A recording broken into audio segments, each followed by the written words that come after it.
Bapak Ibu hadirin peserta PIT 2023, kami ucapkan selamat datang kembali untuk yang baru bergabung, baik di auditorium maupun di ruang Zoom. Ya, Bapak dan Ibu, untuk hari pertama PIT 2023 ini mengusung tema Continuing Professional Development for Increasing Capabilities of General Practitioners. Baik, karena waktu sudah menunjukkan lebih dari seharusnya Kang ya. Iya betul ya, sekali. Maka kita akan lanjut ke sesi 2. Betul sekali. Untuk sesi kedua ini ada kurang lebih sekitar 4 materi ya Pak ya. Yang dimana nanti akan disampaikan oleh para pemateri-pemateri yang sudah hadir tentunya pada hari ini dan juga yang berada di Zoom meeting, betul Pak ya. Nah di antaranya untuk pematerinya ada dengan Dr. Ana Amaliana SPKJ Ya. dengan materi gangguan mental emosional pada remaja dan usia produktif. Kemudian ada juga dengan Dr. Dani Triana Rosedi MBA MHKes MTRAP dengan materi edukasi dan batasan penggunaan terapi psikototrika di PPK 1. Dan materinya akan dilanjutkan dengan materi tinjauan regulasi dan pengkajian resep obat psikotropika yang akan disampaikan oleh apoteker Halim Priyahujaya M.Famklin.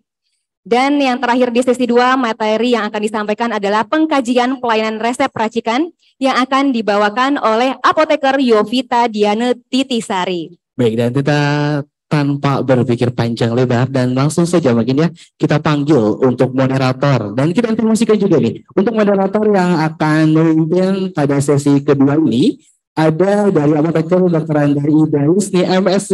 Untuk itu kepada Ibu Ida Lisni silakan.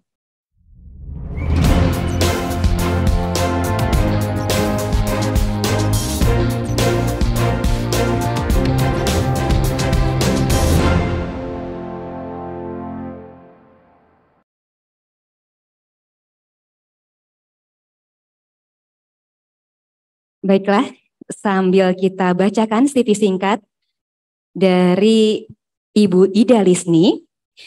Nama lengkap Ida Lisni, menempuh pendidikan sarjana di Farmasi UGM dan melanjutkan magister di Farmasi ITB.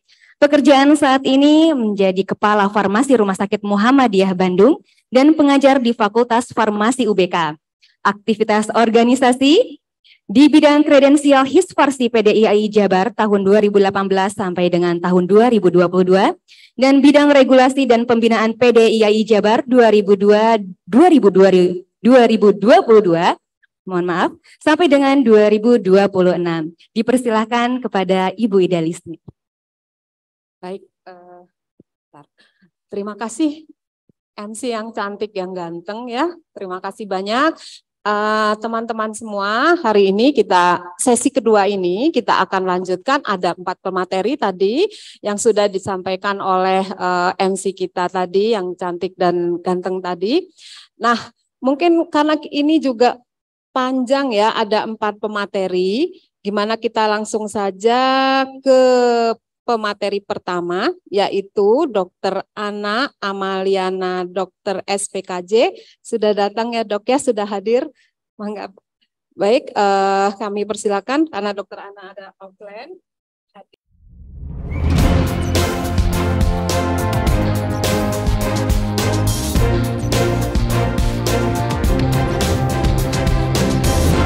Terima kasih Dr. Ana, apa kabar? Sehat-sehat seger ya?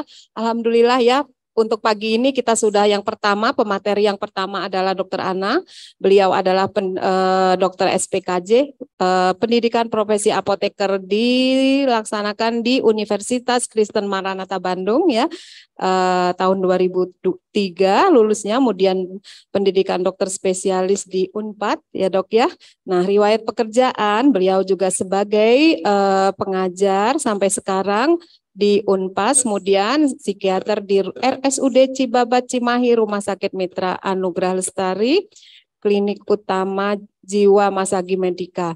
Kemudian selanjutnya psikiater Halodoc. Riwayat organisasi tentunya ada di ID, PDSKJ Bandung, kemudian anggota Satgas Pencegahan dan Penanganan Kekerasan Seksual di kampus.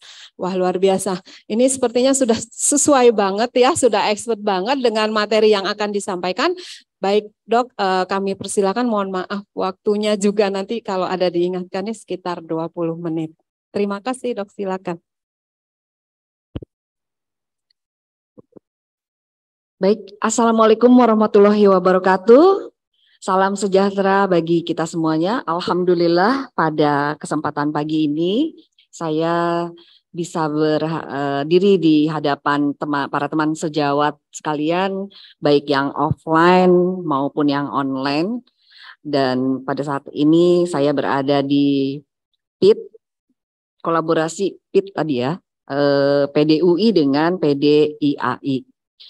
Dan saya diamanahi oleh panitia untuk membawakan tema tentang gangguan mental emosional pada remaja dan usia produktif. Jadi bagaimana tanda dan gejalanya, kemudian bagaimana penata laksanaannya. Baik, slide. Yang akan kita bahas saat ini ada bagaimana latar belakangnya, definisi, tanda dan gejala, jenis gangguannya apa, penyebabnya apa, penata laksanaannya bagaimana, dan kesimpulan. Slide. Baik. Periode remaja dan usia produktif ini adalah suatu periode di mana merupakan tahap perkembangan yang penuh dengan tantangan dan kompleksitas. Jadi di sini individu banyak mengalami perubahan fisik, emosional, dan sosial yang signifikan. Tentu saja hal itu merupakan stresor atau sesuatu yang bisa membuat seseorang tertrigger mengalami gangguan mental. Jadi banyak sekali jurnal-jurnal yang membahas tentang kondisi hal ini. Dan kita akan bahas dalam beberapa menit ke depan. Baik, slide. Nah, dalam beberapa tahun ini ternyata terjadi gangguan mental, peningkatan gangguan mental emosional pada usia remaja dan usia produktif cukup meningkat drastis, ya. Karena hal yang seperti kita ketahui tadi, ketika adaptasi dalam menghadapi berbagai stresor itu terjadi, maka gangguan mental emosional bisa terjadi pada kelompok ini. Apa saja penyebabnya? Mungkin pada usia remaja, mereka bisa mengalami tekanan akademik, ya, atau mungkin dalam kehidupan sosial seperti putus pacar atau tidak lulus gitu. Itu kan hal-hal yang bisa men-trigger seseorang mengalami gangguan mental emosional. Begitu juga pada usia produktif di mana orang mungkin mengalami konflik di dunia kerja, orang juga mengalami tekanan ekonomi dan lain sebagainya. Sekarang apa sih yang disebut dengan gangguan mental emosional? Gangguan mental emosional adalah suatu kondisi di mana seseorang mengalami gangguan pada kesehatan mentalnya dan itu dapat memengaruhi perilaku, perasaan, dan pikiran seseorang. Ya, jadi kita ulangi bahwa gangguan mental emosional itu adalah suatu gangguan yang dapat memengaruhi kondisi seseorang dalam ranah pikirannya, perasaannya, dan perilakunya. Beberapa tanda gangguan mental emosional itu bisa meliputi perubahan suasana hati yang kita kenal mungkin ya, perubahan mood atau seseorang itu bisa mengalami kecemasan dan perilaku yang tidak biasa. Ya. Riskesdas atau Riset Kesehatan Dasar tahun 2018 menyatakan bahwa ternyata prevalensi gangguan mental pada remaja di usia 13 sampai 17 itu sekitar 10,8%. Bayangkan kalau penduduk Indonesia itu ada berapa nih? 2 miliar ada. Ya, 10,8%-nya itu remajanya mengalami gangguan mental dan perilaku. Itu banyak sekali. Entah itu terdeteksi atau tidak terdeteksi. Kalau pada usia produktif itu usia 18 sampai 29 tahun, prevalensinya mencapai 6,6%. Itu juga cukup banyak. Nah, terus kalau ditanya tanda-tandanya tuh apa sih, Dok? Orang yang mengalami gangguan mental emosional, yaitu tadi perubahan suasana hati. Ya, orangnya mungkin kenapa sih orang ini teh baper, sering banget menarik diri, tiba-tiba gampang tersinggung, tiba-tiba segala dicemasin gitu kan? Atau perilaku yang tidak biasa, misalnya yang banyak terjadi pada remaja, self harm. Iya, benar itu perilaku yang tidak biasa kan? Nah, terus menarik diri tadi ya, perubahan pola tidur. Kita yang biasanya tidur nyenyak, tidur enak, kenapa sekarang kalau udah ada di kamar sejam masih miring kanan, miring kiri, nggak bisa tidur gitu.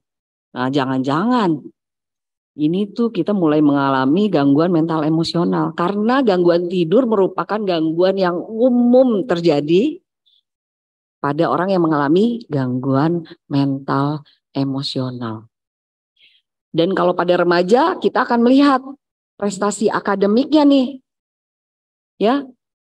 Mungkin nih, bukan tidak mungkin terjadi nasakom, IPK-nya nasib 1, ya.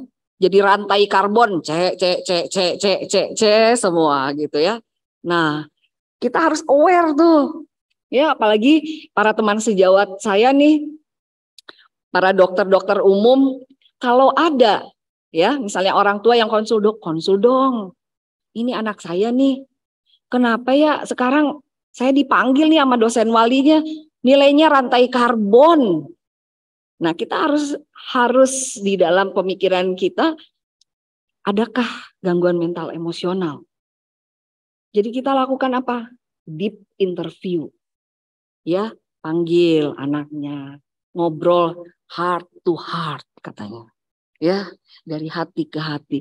Udah jangan kayak gini, kenapa kayak gitu, baper sih, di ghosting ya, apa gitu. Tapi kita berusaha untuk melakukan pendekatan yang tidak judgmental, tidak menghakimi, ya. Jadi kita menyentuh, benar-benar untuk melakukan wawancara yang dari hati ke hati. Karena saya yakin menjadi seorang dokter itu harus memiliki kemampuan komunikasi yang sangat baik. Sehingga orang tuh bisa trust. Orang tuh nyaman. Aku aman bagimu, aku nyaman bagimu. Benar gak? Halo? Oke, lanjut ya. Beberapa gangguan mental emosional itu yang umum terjadi, yang mungkin akan teman sejawat temui. Apa aja sih? Pertama, depresi. Nah, udah pinter kali ya. Gimana depresi itu kita lihat terjadi penurunan mood, penurunan minat, kemudian dia juga merasa tidak berenergi, dan gejala-gejala lainnya. Yang kedua, gangguan kecemasan. Gangguan kecemasan itu meliputi fobia, kemudian gangguan panik, kemudian para remaja itu sering mengalami cemas berlebihan itu ya, sering terkena panic attack ya. Dan dia berakibat terjadi gangguan pada hubungan sosial. Banyak orang yang menjadi menarik diri karena kasus ini. Kemudian gangguan mental emosional berikutnya adalah gangguan makan. Nah, ini yang mungkin para dokter sejawat, para dokter umum ya akan sering menemukan di lapangan. Ini dok, anak saya katanya mengalami body dysmorphic. Sebenarnya udah nggak gendut sih, tapi mereka melakukan diet yang kadang-kadang nggak rasional untuk mendapatkan body goals, ya. Karena menurut pandangan saat ini yang dikatakan bagus itu adalah yang memiliki body kutilang darat, kurus tinggi langsing dada rata. Jadi pada pasien-pasien banyak mengalami anoreksia, ya. Kadang-kadang bisa nggak makan berhari-hari. Itu sebenarnya kita juga kalau diet tertentu oke lah. Tapi kalau sudah tidak rasional, ya patut dicurigai pasti. Karena anoreksia sendiri itu mengakibatkan gangguan mental emosional. Ya, coba aja puasa terus-terusan. Pasti langsung sering kayak orang kurang aqua kan? Mungkin konsentrasi menurun, ya tadi prestasi belajar menurun dan lain sebagainya. Baik, kemudian gangguan mental emosional berikutnya yang sering terjadi adalah gangguan bipolar. Nah, itu para rekan sejawat diharapkan sudah lebih aware lagi karena itu banyak terjadi sekarang pada remaja. Kita banyak mengenal kan beberapa artis yang ternyata ternyata bipolar nih, yang emosinya meledak-ledak, hobinya flexing, ya. Tapi di saat-saat tertentu dia tuh bisa sampai depresi berat. Jadi perubahan moodnya tuh ekstrim sekali. Oke, yang berikutnya adalah gangguan perilaku. Ya, mungkin kalau di standar kompetensi dokter umum itu gangguan perilaku yang meliputi ADHD dan lain-lain itu sebenarnya kompetensinya 2. Anda cukup mendiagnosis, kemudian rujuk. Tapi bukan berarti tenang aja, gue tinggal rujuk. Nah kan harus tetap mengerti. Oh ini tuh apa? Minimal diagnosisnya harus tahu. Gangguan perilaku pada remaja ini tuh apa namanya? Jangan merujuk aja lah ke psikiater, tapi diagnosisnya ngaco. Ya, minimal paham lah. Oh oke. Ini ADHD nih, atau ini self harm dengan sering cutting atau apa? Oh mungkin ini satu bipolar kah? Atau ini mungkin suatu gangguan kepribadian borderline? Nah, tetap sebagai rekan-rekan teman sejawat di garda terdepan, saya harapkan bisa paham dan bisa melakukan diagnosis sebelum merujuk. Baik, slide. Nah, penyebab gangguannya apa sih, Dok? Penyebab gangguan mental emosional itu yang pertama tadi, kalau pada remaja karena mereka banyak di usia sekolah, tentu mungkin tekanan akademik. Saya memiliki kasus yang banyak tuh, kenapa sih dia jadi depresi seperti itu? Ini Dok, saya lagi skripsi, belum beres-beres. Ya, jadi campur aduk. Ada perasaannya sudah lelah, mungkin depresi, baur, cemas. Tapi di sisi lain ini harus beres. Deadline-nya sebentar lagi. Tapi semua energi untuk melanjutkan tuh seperti nggak ada. Nah, tolong kita sebagai tenaga kesehatan di garda terdepan, minimal kita bisa memberikan support yang bagus untuk mereka. Kedua, tekanan keluarga. Mungkin itu perceraian, mungkin itu masalah ekonomi. Pak, piraku atuh resiko buat dapur 10.000, tapi pengen makan apa tuh yang enak sekarang? Pengen makan itu 10.000 mah cocoknya seblak ceker aja makannya, kan jangan minta yang lain-lain, tapi pengennya ini itu. Pengen nonton EXO lah, pengen nonton konser Club Project lah, nggak bisa tuh. Misalnya, tekanan itu tuh lama-kelamaan dan berlangsung lama tanpa penyelesaian, itu bisa mengakibatkan gangguan mental. Ya, kemudian masalah dalam hal sosial. Ya, mungkin banyak terjadi, aduh dok, ya benar. Saya sering diteror pinjol, dan lain sebagainya. Yang berikutnya adalah trauma, entah itu mungkin di ghosting, patah hati, itu bisa men-trigger hal ini. Yang berikutnya adalah faktor genetik. Kenapa faktor genetik? Dari jurnal mengatakan bahwa orang dengan orang tua yang ada kecenderungan pencemas, jangan ini, jangan itu, harus begini, harus begitu, itu biasanya memiliki kerentanan bagi anak yang memiliki orang tua pencemas untuk mengalami kondisi sebagai orang yang mengalami gangguan cemas. Coba kalau kita merasa sudah terdiagnosis itu, coba kita lihat apakah orang tua kita ada nggak yang sebenarnya mengalami itu tapi luput dari pemeriksaan. Baik, slide. Nah inilah yang harus, yang penting gitu ya untuk rekan-rekan teman sejawat dokter umum ketahui bagaimana sih penata laksanaannya kalau saya menemukan kasus gangguan mental emosional di lapangan. Tentu yang pertama dievaluasi dan didiagnosis. Kita mengenali bagaimana tanda dan gejalanya, bagaimana diagnosisnya, penyebabnya apa, penata laksanaannya bagaimana. Yang kedua, berikan psikoterapi. Psikoterapi itu apa?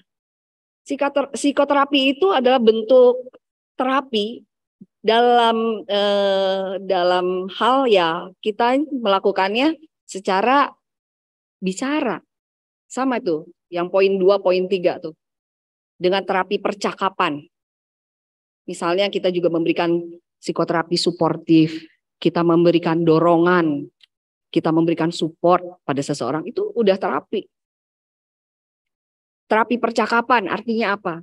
Kita memberikan kesempatan bagi dia, bagi pasien untuk menyampaikan apa sih yang menjadi keluhannya. Kadang-kadang dulu zaman saya kuliah, guru-guru saya mengatakan gini, Anda diberikan 2 telinga dan 1 mulut. Artinya apa? Anda harus lebih banyak mendengar.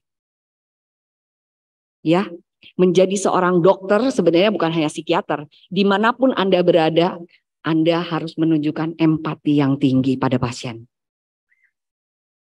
Karena apa? Ketika pasien bicara, kadang ketika kita hanya mendengarkan aja, belum minum obat, pasien itu sudah merasa lega. Percaya sama saya. Ya. Jadi dengarkan. Menjadi seorang pendengar itu enggak sulit. Jangan gini, dok ini, ya udah. Tulis resep. Itu empati seperti itulah yang dibutuhkan oleh para pasien-pasien kita. Ya. Baik, yang berikutnya adalah terapi keluarga. Jadi ketika kita mengalami pasien-pasien yang mengalami gangguan mental emosional, kita wajib melibatkan keluarga untuk melakukan dukungan terhadap si pasien ini. Karena kita tidak mungkin melakukan sendiri. Kita harus berkolaborasi dengan keluarganya, ya. Kita harus saling menguatkan sehingga apa yang menjadi goal terapi kita itu tercapai. Berikutnya tentu saja kalau dalam kasus yang berat misalnya ada gangguan perilaku berat ya tadi ada self harm ya, pasiennya sering menyakiti diri, tentu dibutuhkan terapi antidepresan ya atau anti anxiety. Yang kita kenal mungkin saat ini kita mengenal golongan SSRI ya. Atau kalau misalnya pasiennya sendiri mengalami anxiety, serangan panik dan lain-lain, bisa kita pertimbangkan memberikan benzodiazepin ya atau yang lain-lainnya. Mungkin kalau dia moodnya kayak seperti orang yang bipolar, kita bisa pertimbangkan pemberian mood stabilizer. Karena pemberian farmakoterapi pada pasien dengan gangguan mental emosional kalau nggak salah untuk dokter umum itu kompetensi 4 ya. Jadi bisa menerapi sampai tuntas. Oke, slide. Nah, penata laksanaan berikutnya adalah psikoedukasi. Ya, kita memberikan edukasi bagi para pasien kita, entah tentang keluhannya, tentang penyakitnya, dan kalau ada situasi gawat darurat ataupun yang lainnya, pasien bisa lebih memahami. Ya, yang ketujuh, dukungan sosial, kemudian perubahan gaya hidup. Jadi kita menganjurkan pada pasien untuk mengadopsi perilaku hidup sehat, ya, Dokter olahraga, makan seimbang dan lain-lain. Dokter Ana, mohon maaf. 2 menit lagi barangkali bisa. Siap. Terima kasih. Makasih. Kemudian bagaimana kita juga mengedukasi pasien untuk pencegahan dari kambuh, ya. Kalau dia misalnya sudah mereda, bagaimana mencegah supaya tidak kambuh lagi. Kita mengencourage, mendorong mereka untuk bisa, ya. Ke-10, kolaborasi tim kesehatan, ya. Jadi kan kita tidak bisa melakukan sendiri. Kita melakukan kolaborasi. Maksudnya kerjasama. Kita melibatkan guru, ya, melibatkan psikolog, melibatkan mungkin tenaga kesehatan yang lain, dan keluarga tentunya. Baik. Nah, kesimpulannya, Bu, ya. Jadi gangguan mental emosional itu dapat memengaruhi kehidupan keseharian para remaja dan usia produktif, maka penting untuk kita tahu tanda-tandanya. Oh, ini kayak gini tandanya. Sehingga kita, para dokter, bisa segera menerapinya, menata laksana, dan pemahaman yang lebih baik tentang gangguan mental emosional pada remaja dan usia produktif dapat membantu mencegah mengatasi masalah tersebut agar tidak menjadi lebih berat. Demikian yang saya sampaikan. Terima kasih. Terima kasih banyak Dokter Ana, singkat, padat, tapi terjawab semua, ya. Monggo Dokter Ana. 10 menit. Ya, Dokter Ana mohon berkenan menunggu nanti mungkin beberapa saat. Boleh, silakan. Baik teman-teman semua, kita rasanya sudah meskipun dengan waktu singkat, tapi terjawab semua tadi, ya, apa kata-kata kuncinya. Nah, kemudian saya juga tadi agak deg-degan nih tekanan akademik gitu, ya. Sebagai dosen saya penekan atau tidak? Baik, selanjutnya pembicara selanjutnya yaitu tadi kita melanjutkan, tadi ada kaitannya tentunya dengan materi yang pertama tadi dari Dokter Ana terkait dengan gangguan emosional yang nanti terapinya itu akan banyak bersentuhan dengan psikotropika. Nah, selanjutnya nanti dengan Dokter Denny, ya. Oh, dokter, maaf ya, karena ini ada penggantian. Jadi, maaf Dok, dengan Dokter Doni, ya, ada CV-nya nanti. Dokter Doni akan menyampaikan tentang edukasi penggunaan pemberian psikotropik pada PPK 1, ya, Dokter Doni. Beliau, silakan, ini ada CV.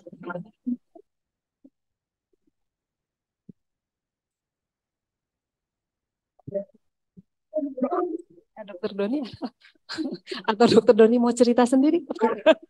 Maaf Dokter Doni, karena saya belum nerima CV-nya. Boleh cerita ya Dok, ya? Boleh. Ya, mangga, silakan. Nah, baik, kita sambut Dokter Doni. Mari kita aplaus buat Dokter Doni.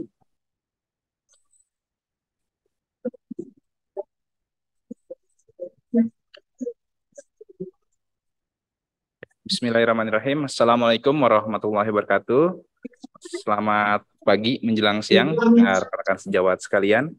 Pada kesempatan kali ini, izinkan saya menyampaikan materi. Ya, saya dihubungi oleh panitia untuk menyampaikan dan nanti diskusi sedikit, ya, terkait dengan aspek hukum dan etika persepan obat-obat psikotropika. Baik, kita mulai saja karena memang waktu juga terbatas, ya. Boleh slide?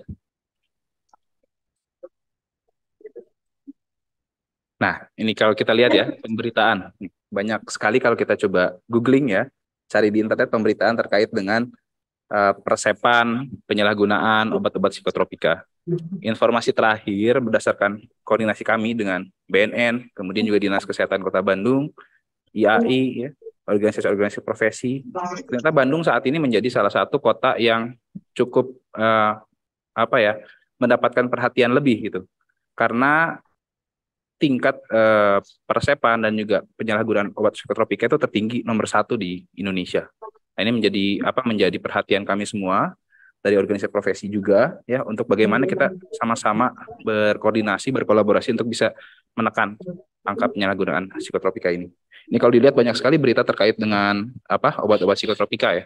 Jadi nanti kita akan coba lihat telaah bagaimana sih aspek hukum dan juga etika yang ada saat ini terkait dengan persepan obat psikotropika. Boleh slide. Nah, ini mungkin sekilas dulu ya definisi psikotropika kalau kita merujuk pada peraturan undang-undang yang masih berlaku, Undang-Undang Nomor 5 Tahun 97 tentang psikotropika. Jadi psikotropika adalah zat atau obat baik alamiah maupun sintetis, bukan narkotika, yang berkhasiat psikoaktif melalui pengaruh selektif pada susunan saraf pusat yang menyebabkan perubahan khas pada aktivitas mental dan perilaku. Jadi dalam undang-undang ini dibahas tentang pembatasan tentang psikotropika. Termasuk juga ini ada penggolongannya psikotropika itu. Ada golongan 1, 2, 3, dan 4. Untuk penggolongannya ini dalam undang-undang ini diamanatkan akan diatur lebih lanjut oleh menteri. Jadi menteri di sini dalam artian Menteri Kesehatan ya. Boleh slide? Ini Menteri Kesehatan Republik Indonesia saat ini, Pak Budi Sadikin, tahun 2022 ini sudah menerbitkan kembali Permenkes nomor 10 tahun 2022 tentang penetapan dan perubahan penggolongan psikotropika. Ini kalau kita lihat ada beberapa contoh ya penggolongan psikotropika untuk yang golongan 1 seperti misalnya deschloroectamin ya, kemudian juga flubromazolam ya. Untuk golongan 2 seperti misalnya amineptina, kemudian metilfenidat dan lain-lain. Boleh selanjutnya slide. Ini untuk golongan ketiga seperti amobarbital, butalbital, flunitrazepam dan lain-lain, juga psikotropika golongan 4. Ini seperti alobarbital, alprazolam ya dan lain-lain. Jadi memang secara aturan perundang-undangan penggolongan ini adalah wewenang dari Menteri Kesehatan. Jadi Pak Budi Sadikin sudah melakukan update ya yang terakhir di tahun 2022 terkait dengan penggolongan psikotropika ini. Selanjutnya slide. Nah, ini kalau kita merujuk juga pada Undang-Undang Nomor 5 Tahun 97 tentang psikotropika, siapa kemudian yang berwenang untuk menyerahkan obat-obat psikotropika. Jadi kalau dilihat penyerahan psikotropika ini dilakukan oleh apotek, rumah sakit, puskesmas dan juga balai pengobatan sebagaimana dimaksud pada ayat 1. Ayat 1-nya apa? Yaitu dilakukan oleh apotek, rumah sakit, puskesmas, balai pengobatan dan dokter. Jadi peredaran psikotropika ini memang sangat terbatas, tidak bisa dijual bebas. Hanya apoteker yang bisa menyerahkan, itu pun dengan syarat adanya resep dari dokter. Nah, kalau kita merujuk pada kaidah etika, kita tidak bisa lepas dari Kode Etik Kedokteran Indonesia. Jadi kalau sejawat-sejawat mengingat kembali ya Kode Etik Kedokteran Indonesia, kita lihat bahwa dokter pada umumnya ini memiliki 4 kewajiban ya. Pertama, kewajiban yang sifatnya umum. Jadi kewajiban umum itu kewajiban pada setiap kondisi. Ya, pasal 1, dokter harus menjunjung tinggi, menghayati dan mengamalkan sumpah atau janji dokter. Kemudian pasal 2, dokter wajib selalu melakukan pengambilan keputusan profesional secara independen dan mempertahankan perilaku profesional dalam ukuran yang tertinggi. Yang pasal 3, dalam melakukan pekerjaan kedokteran, seorang dokter tidak boleh dipengaruhi oleh sesuatu yang mengakibatkan hilangnya kebebasan dan kemandirian profesi. Jadi dalam pembuatan resep psikotropika kita perlu menghayati juga prinsip-prinsip etika kedokteran ya. Jangan sampai hal-hal di luar yang seharusnya yang menjadi indikasi medis yang sesuai dengan kaidah disiplin keilmuan mempengaruhi sikap profesional seorang dokter. Dan di dalam kewajiban dokter terhadap pasien, ini kalau kita lihat di pasal 14, itu seorang dokter wajib bersikap tulus ikhlas dan dalam mempergunakan seluruh keilmuan dan keterampilannya untuk kepentingan pasien. Ketika ia tidak mampu melakukan suatu pemeriksaan atau pengobatan atas dasar persetujuan pasien atau keluarganya, ia wajib merujuk pasien kepada dokter yang mempunyai keahlian untuk itu.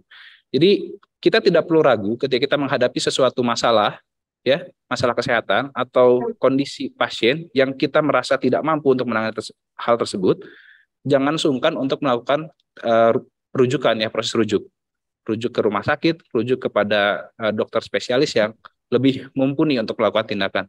Karena jangan sampai kita melakukan tindakan yang tidak ada basis ilmiahnya dan kemudian berpotensi merugikan pasien.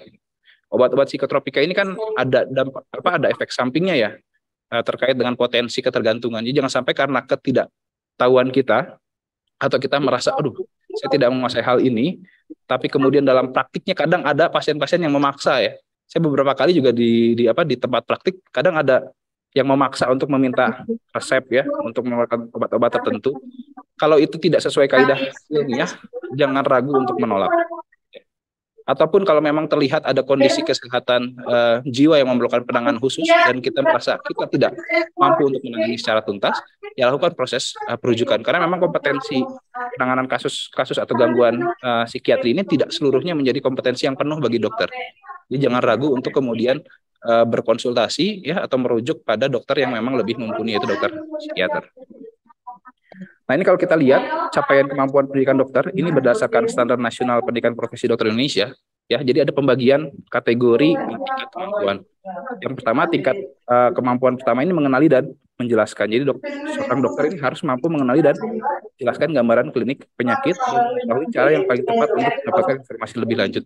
Jadi untuk penyakit yang dikategorikan tingkat kemampuan 1 itu memang cukup mengenali dan kemudian melakukan penjelasan awal dan rujuk ya. Kemudian ada juga tingkat kemampuan 2, ini harus sampai kemampuan mendiagnosis klinik. Tapi kemudian tidak sampai ke penata laksanaan. Jadi tahu diagnosanya dan kemudian lakukan proses rujukan. Ya. Kemudian ada kategori tingkat 3 ya. Ini mendiagnosa, kemudian melakukan penata laksanaan awal dan kemudian rujuk. Jadi penata laksanaan awal itu bukan berarti kita melakukan tindakan sampai tuntas, tindakan definitif, tapi bagaimana kita menyiapkan kondisi sampai memungkinkan dilakukan proses perujukan. Ini 3A juga dibagi lagi nih. Ada 3A dan juga 3B ya. Untuk 3A untuk kondisi-kondisi yang sifatnya tidak gawat darurat, dan 3B itu untuk kasusnya gawat darurat. Jadi biasanya kalau kasus gawat darurat, sebelum kita rujukan kita lakukan stabilisasi ya. Kalau kita bertugas misalnya di rumah sakit, ada kasus gawat darurat, biasanya kita upayakan untuk upaya stabilisasi dulu sebelum kita melakukan konsultasi dan juga rujuk pada dokter untuk melakukan tindakan yang definitif. Selanjutnya yang tingkat 4. Nah ini tingkat 4 kemampuan untuk mendiagnosis, melakukan penata laksanaan secara mandiri dan hingga tuntas. Nah inilah kompetensi yang diberikan oleh konsil ya supaya kita bisa mencapai kompetensi yang penuh untuk tingkat 4.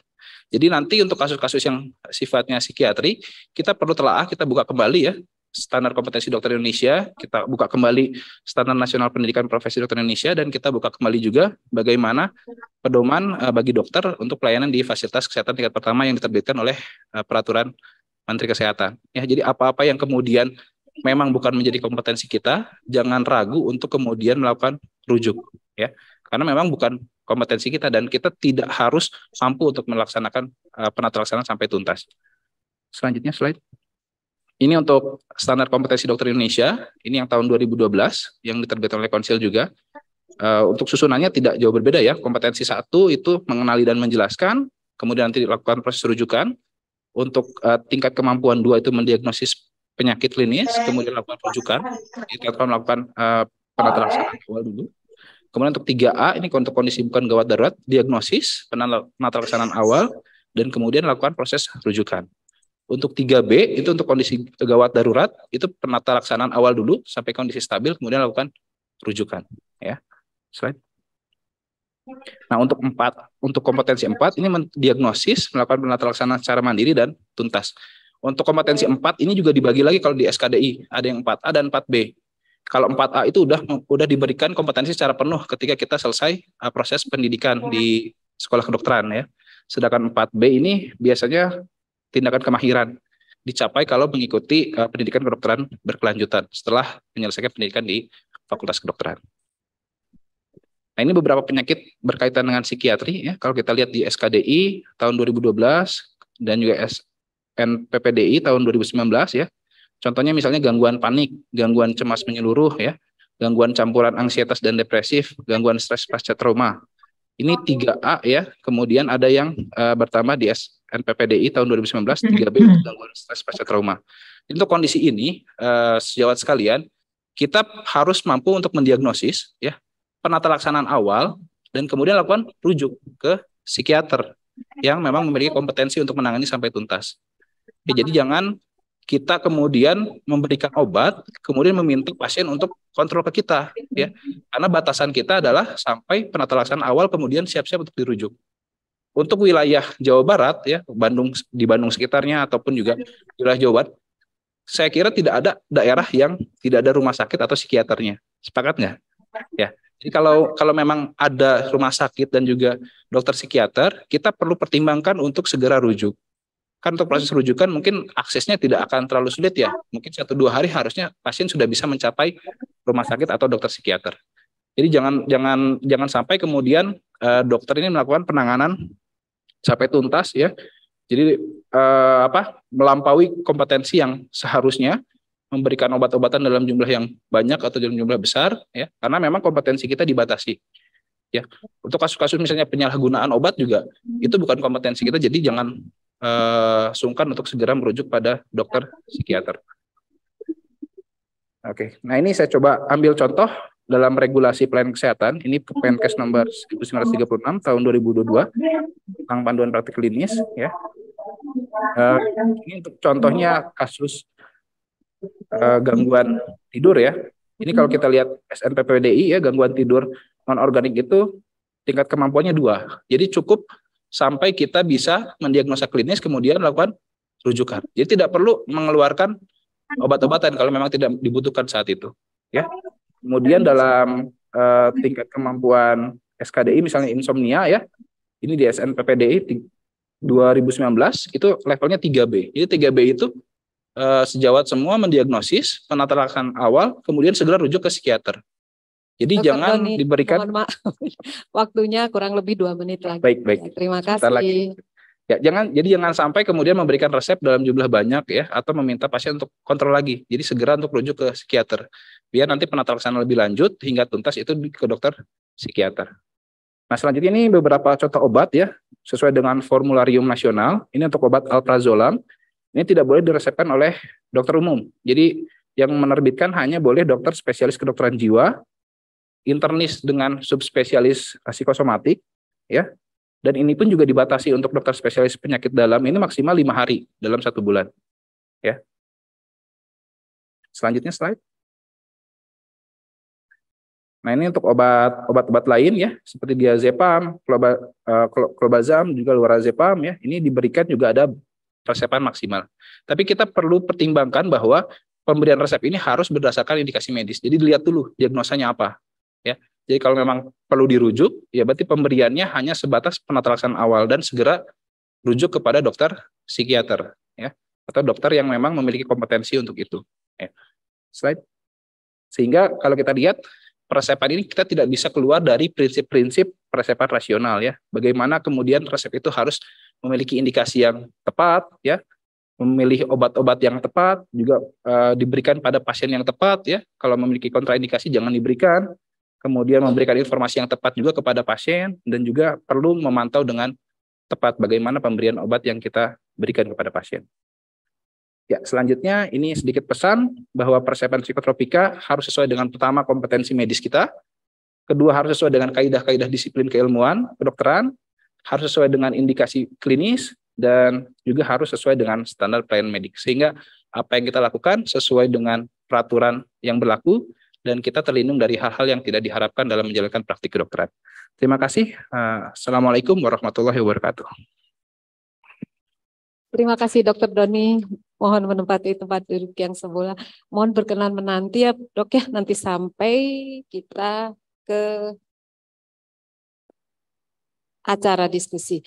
Baik teman-teman sekalian, tadi sudah disampaikan tentang bagaimana pemberian terapi psikotropika di PPK 1 ya. Nah, selanjutnya kita akan mendengarkan tentang bagaimana regulasi tentang psikotropika.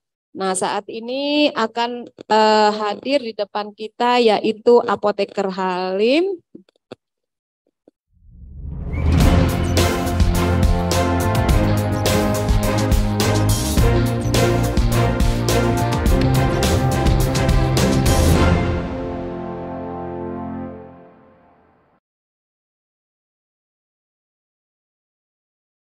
Ya, sudah hadir mungkin Apoteker Halim di balik itu. Halo Apoteker Halim, selamat siang. Selamat siang, Assalamualaikum. Waalaikumsalam warahmatullahi wabarakatuh. Alhamdulillah sudah hadir Apoteker Halim. Mohon izin saya akan menyampaikan tentang CV beliau, yaitu nama Apoteker Halim Jaya S. Farm, M. Farm, Clean. Kemudian beliau adalah alumni dari Universitas Airlangga tahun 2009, melaksanakan pendidikan S2 Farmasi Klinik di UNER juga.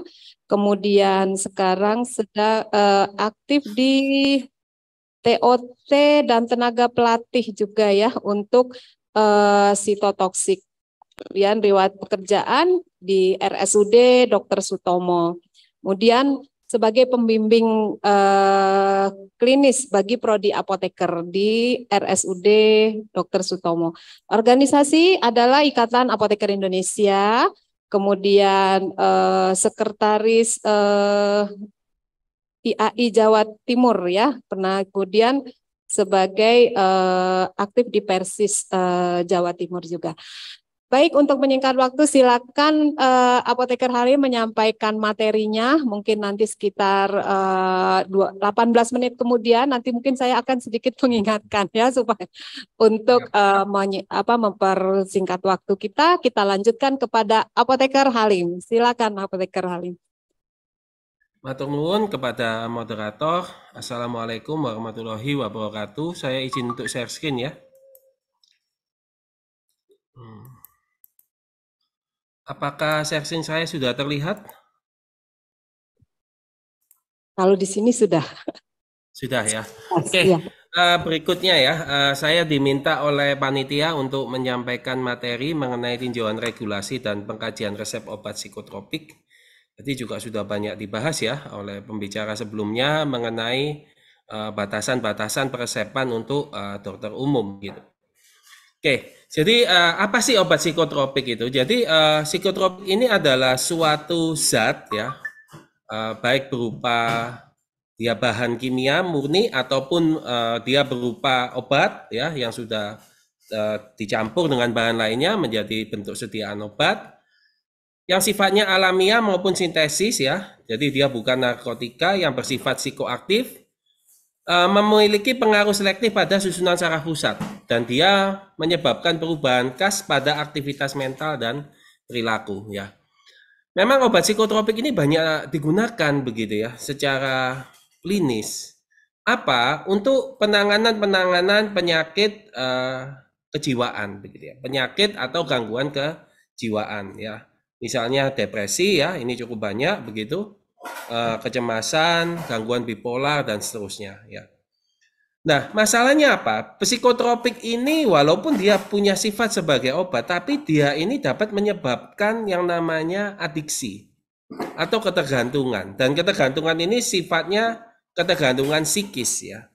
Jadi kalau dulu saya waktu masih kuliah begitu ya, oleh salah seorang profesor di UNER itu selalu disebutkan kalau psikotropik itu dapat menyebabkan ketergantungan psikis. Artinya dia memiliki keinginan untuk menggunakan obat itu kembali. Ya, jadi beda dengan narkotika. Kalau narkotika itu ketergantungan fisik dan ketergantungan psikis. Artinya keinginannya untuk menggunakan lagi dan apabila dia tidak dipenuhi, kondisi fisiknya bermasalah juga. Dia tidak bisa aktif bekerja dan seterusnya. Ya. Nah, makanya obat-obat psikotropik ini harus hati-hati dalam penggunaannya. Kenapa? Karena dia memiliki efek ketergantungan. Sudah dijelaskan tadi bahwa banyak ya pasien yang datang ke praktek dokter umum hanya untuk apa? Meminta resep obat. Pokoknya saya diresepkan ini. Nah, praktek-praktek seperti ini harus kita review kembali begitu ya. Apakah tidak boleh? Sebenarnya pada beberapa kasus boleh ya, karena Kementerian Kesehatan dengan BPJS itu sudah membuat 144 diagnosis yang bisa dilayani di fasilitas pelayanan kesehatan primer FKTP ya. Jadi Contohnya apa? Untuk epilepsi dan untuk insomnia itu boleh ditangani dan selesai di fasilitas kesehatan primer. Tetapi apakah itu berarti kita memberikan resepnya 1 bulan? Itu menjadi suatu pertanyaan yang lain. Kalau untuk epilepsi masih boleh ya. Jadi misalnya seperti di pelayanan kesehatan tingkat pertama di klinik begitu ya. Di klinik atau di puskesmas begitu. Apakah menggunakan obat epilepsi untuk rujuk balik diberikan 1 bulan? Apakah tidak boleh? Boleh. Tapi untuk jelas ya, harus ada rujukan dari pusat center dari dokter spesialis saraf bahwa pasien ini menderita epilepsi bisa dilayani obat rujuk balik. Begitu. Nah, penggolongan psikotropik sendiri itu ada 4 golongan ya. Jadi ada golongan 1, golongan 2, golongan 3, dan golongan 4. Perbedaannya golongan ini apa? Untuk golongan 1 ini memiliki potensi yang amat kuat untuk menyebabkan ketergantungan. Contohnya apa? LSD ya, lysergic acid dietilamid, metilen dioksimetamfetamin begitu ya. Ini pil ekstasi. Kemudian dimetoksimetamfetamin ganja. Ganja ini mengandung suatu senyawa yang bersifat psikotropik bernama tetrahidrocannabinol. Ada yang lain yang golongan 2 yaitu contohnya amfetamin dan metamfetamin. Metamfetamin ini mungkin lebih kita kenal sebagai sabu-sabu begitu ya. Nah, itulah obat-obatan jenis golongan psikotropik. Ada lagi yang golongan ketiga yaitu contohnya apa? Buprenorfin. Buprenorfin ini adalah golongan sebenarnya secara kerja dia masuk ke narkotika ya. Dia bekerja pada reseptor opioid, digunakan untuk ketergantungan ya, ketergantungan putau atau heroin atau ketergantungan yang lain begitu ya. Golongan dari opioid ya, misalnya morfin begitu. Ada juga flunitrazepam dan amobarbital, sedangkan ada juga yang golongan 4 ini yang paling banyak digunakan untuk pengobatan. Ya, dia memiliki potensi yang ringan. Akan tetapi walaupun potensinya ringan bukan berarti kita bisa meresepkan dengan sembarangan begitu ya. Contohnya diazepam, esazolam ya, phenobarbital ya. Nah, walaupun demikian ya, itu tadi ada psikotropik 4 golongan. Tetapi kita tidak menutup kemungkinan ada obat-obat yang lain. Dia tidak masuk narkotika, dia tidak masuk psikotropika, tapi dia bisa disalahgunakan karena memiliki efek yang mirip dengan psikotropik. Contohnya apa? Dextromethorphan. Dextromethorphan ini bukan suatu psikotropik. Dia digunakan untuk antitusiv, tapi dia bisa disalahgunakan. Makanya kepada teman-teman sejawat, hati-hati ya, terutama yang apoteker begitu ya. Kalau misalnya ada peresepan, misalnya apa itu ada anak-anak muda gitu ya di malam minggu membeli komik begitu ya. Nah, komik ini bisa menyebabkan memiliki efek depresi juga. Ya, menimbulkan efek sedasi begitu. Contoh yang lain yang terkenal ya beberapa waktu yang lalu adalah karisoprodol. Karisoprodol ya. Karisoprodol ini dia tidak masuk sebagai narkotika psikotropika ya. Dulu banyak dijual sebagai apa? Obat untuk pelemas otot, capek-capek. Tapi ternyata dia punya efek depresi pada sistem saraf pusat. Nah, kita harus mampu melakukan penilaian apakah ini rentan untuk disalahgunakan. Sirup Promilar. Sirup Promilar itu isinya dextromethorphan ya dengan antihistamin. Tapi dia punya efek depresan sistem saraf pusat. Ya, ini harus hati-hati begitu ya. Untuk distribusi obat psikotropik ya, ini hanya boleh dilakukan oleh siapa? Oleh industri farmasi kepada PBF dan instalasi farmasi pemerintah, dalam hal ini gudang farmasi ya.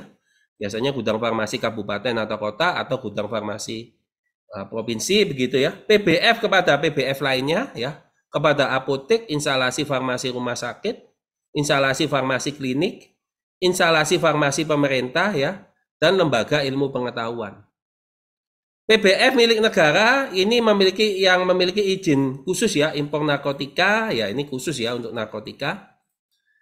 Kemudian instalasi farmasi pemerintah pusat kepada instalasi farmasi pemerintah daerah ya. Kemudian instalasi farmasi rumah sakit milik pemerintah dan instalasi farmasi TNI atau kepolisian. Serta instalasi farmasi pemerintah daerah kepada instalasi farmasi rumah sakit milik pemerintah daerah dan puskesmas. Nah, untuk penyerahan psikotropik atau narkotika ya, ini khusus ya, yang psikotropik dia sama ya sebenarnya dengan narkotika, hanya boleh dilakukan oleh siapa? Oleh apotek, oleh puskesmas, instalasi farmasi rumah sakit, instalasi farmasi klinik, dan dokter. Ya, artinya Pak dokter boleh nggak memberikan narkotika atau psikotropika? Boleh. Dalam hal ini secara langsung kepada pasien, tetapi hanya untuk obat-obat yang suntikan. Kalau ada pasien kejang ya di tempat praktek klinik ya, di klinik ataupun di puskesmas ataupun di tempat praktek dokter umum begitu, maka mau nggak mau ya harus disuntik saat itu juga. Dengan apa? Dia spam.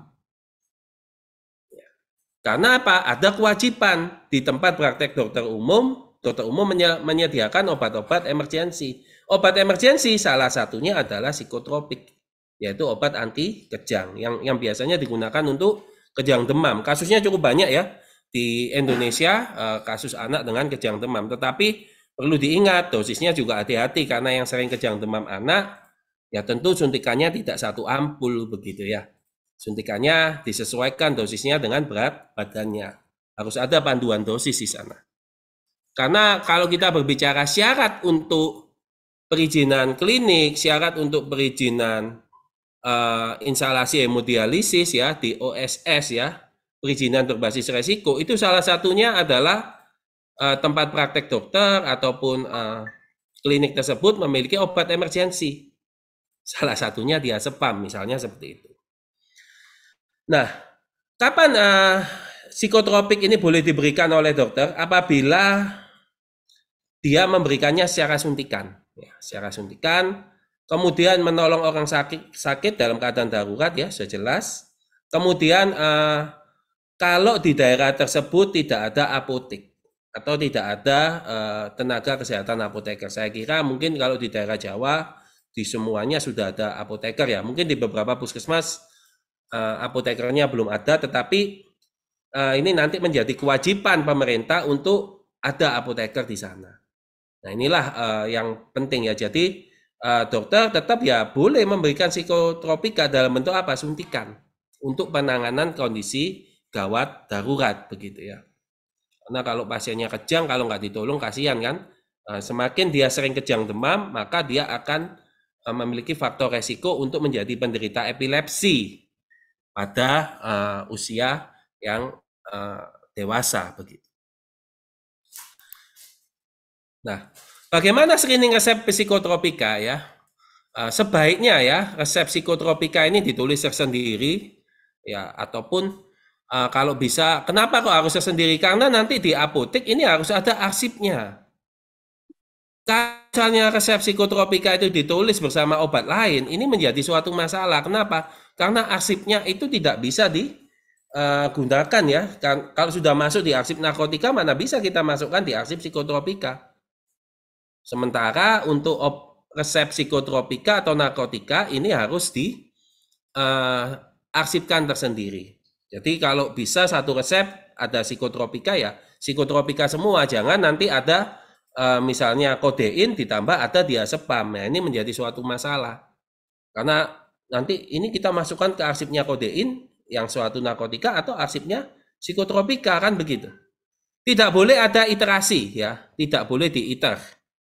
Kemudian dituliskan nama pasiennya dan pada saat penyerahan kita harus menanyakan identitas pasien, nama, alamat, nomor telepon ya, itu untuk laporan ya.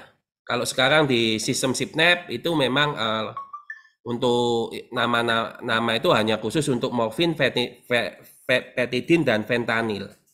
Tapi sebenarnya kalau bisa ini kita catat semua ya di buku penyerahan resep obat narkotika atau psikotropika. Ini alamat pasien ditulis dengan jelas ya, aturan pakainya juga harus jelas. Nah, bagaimana apoteker melakukan screening resep psikotropik? Ini harus dilakukan pemeriksaan kelengkapan resep. Apakah ada nama dokter penulisnya ya. Kemudian alamat dokternya, izin praktek dokternya.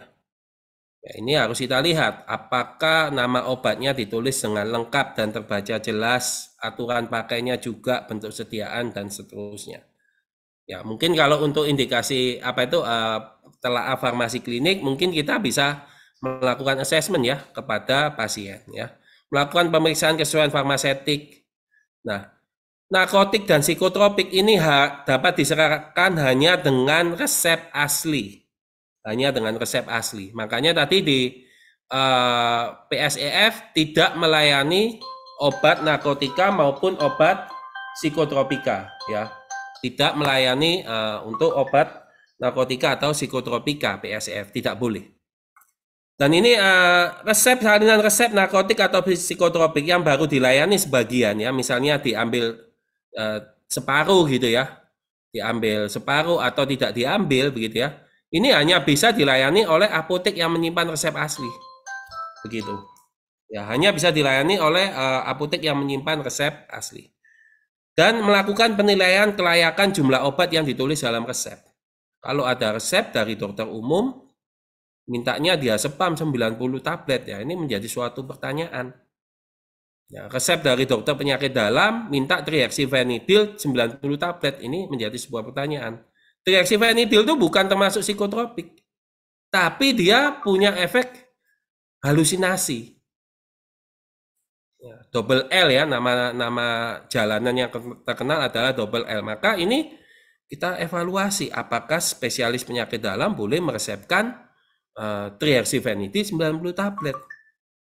Dan dikonsultasikan dengan dokter ya.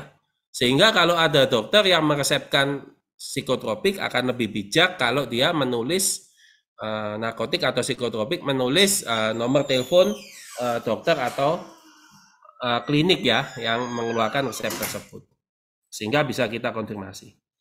Selain itu ada surat edaran ya di tahun 97 ya, edaran dari Dirjen POM bahwa apotek dilarang melayani salinan resep dari apotek lain untuk obat yang mengandung narkotika. Termasuk ini berlaku untuk psikotropik. Ya, sehingga harus dilayani oleh apotek yang menyimpan resep asli ya. Jadi salinan resep ini juga hanya boleh dilayani oleh yang menyimpan resep asli. Tidak boleh dilakukan ITER.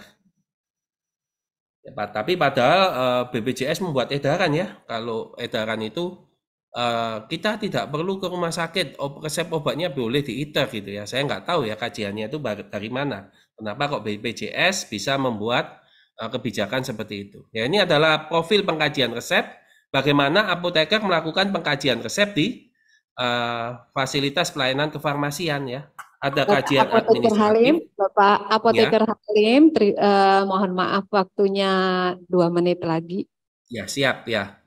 Ada nama pasien, umur dan seterusnya ya. Kemudian ada kesesuaian farmasetis dan pertimbangan klinis ya, pengkajian farmasi klinis. Jadi mungkin nanti apoteker kalau menanyakan, "Dok, ini bagaimana? Apa betul resepnya sedemikian?" Itu mungkin bisa diterima ya. Kemudian untuk jumlah penyerahan obat psikotropik, ini kalau dari dokter umum ini harus mengacu ya kepada SKDI yang dikeluarkan oleh KKI. Kalau untuk pemberian kronis sebaiknya oleh dokter spesialis kedokteran jiwa atau spesialis saraf. Ya, resep dari dokter umum sebaiknya untuk penanganan awal sesuai kompetensi yang tadi begitu ya.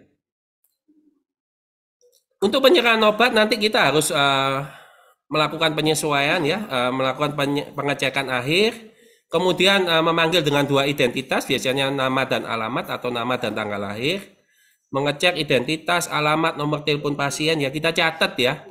Tujuannya supaya kalau ada pemeriksaan kita bisa punya ya dokumennya, kemudian menyerahkan dengan informasi obat ya, menanyakan ulang ya pemahaman pasien dan menyimpan, diarsipkan khusus. Untuk resep ini kita simpan 3 tahun ya, aturan yang terakhir. Kalau narkotika dan psikotropika kita hitung jumlah resepnya, pemusnahan dibakar ya, kemudian dengan berita acara disaksikan oleh sekurang-kurangnya 1 petugas apotek, nanti dilaporkan kepada Dinas Kesehatan. Nah, ini adalah kejadian ya. Jadi penggunaan resep dokter ya, untuk apa?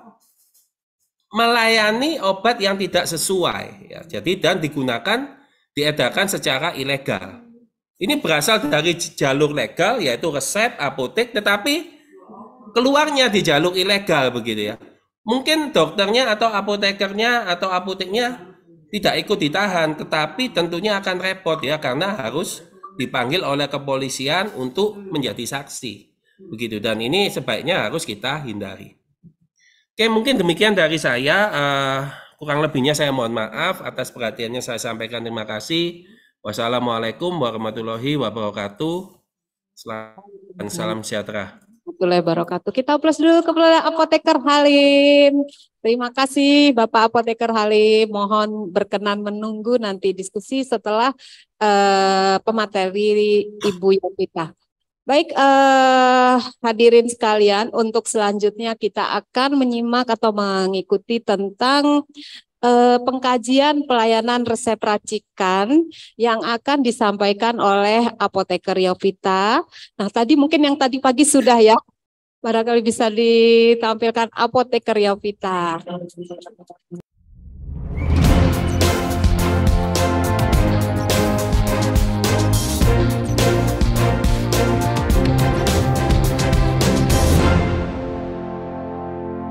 Ya, sudah hadir, alhamdulillah. Apoteker Yovita, apa kabar?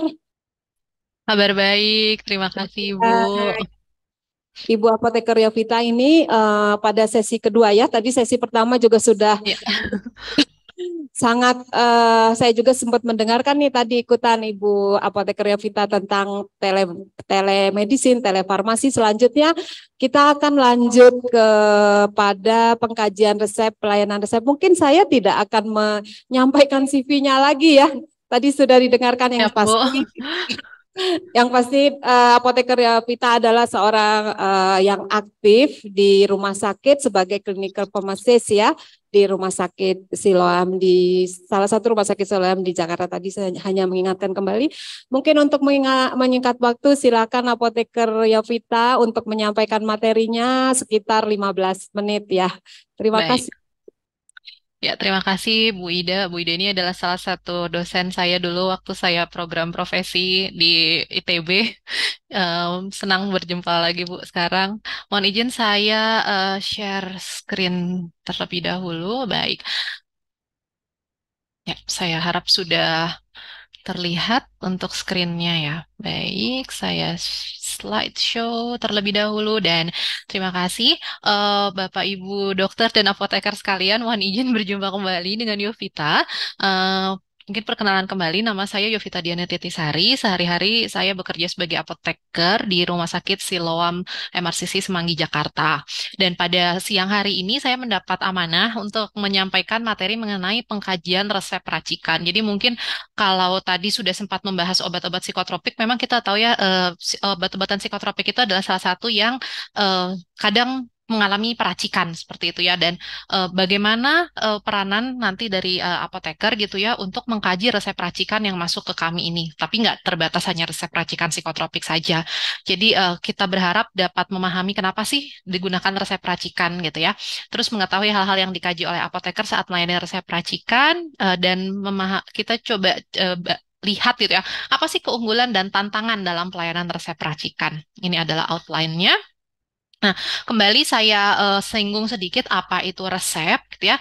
Resep adalah permintaan tertulis dari dokter atau dokter gigi kepada apoteker, baik dalam bentuk paper maupun elektronik, untuk menyediakan dan menyerahkan obat bagi pasien sesuai peraturan yang berlaku. Tadi Pak Halim sudah sempat menyebut secara singkat.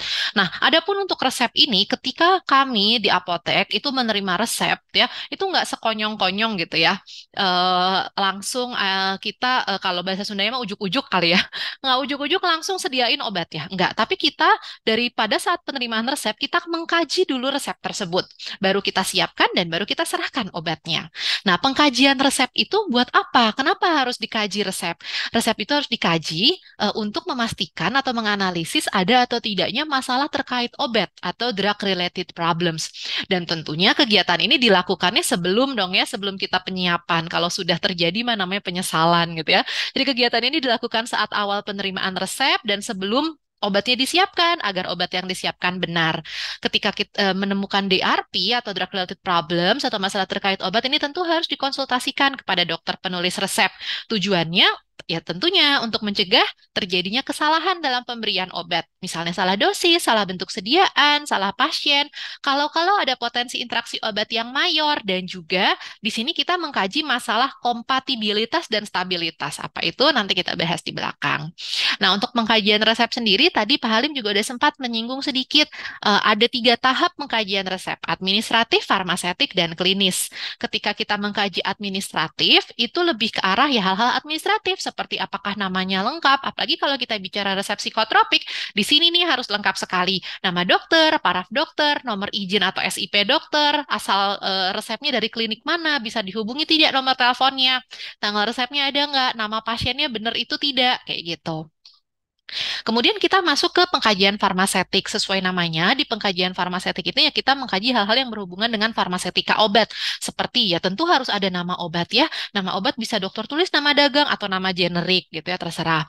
Kemudian harus ada bentuk sediaan. Ini terutama untuk kalau obatnya itu punya berbagai macam bentuk sediaan. Contohnya kita tahu paracetamol, itu bentuk sediaannya banyak banget. Jadi kalau hanya ditulis paracetamol numero 5, itu akan menimbulkan kebingungan. Mau kita sediakan tablet kah, supositoria kah, sirup kah, gitu kan ya.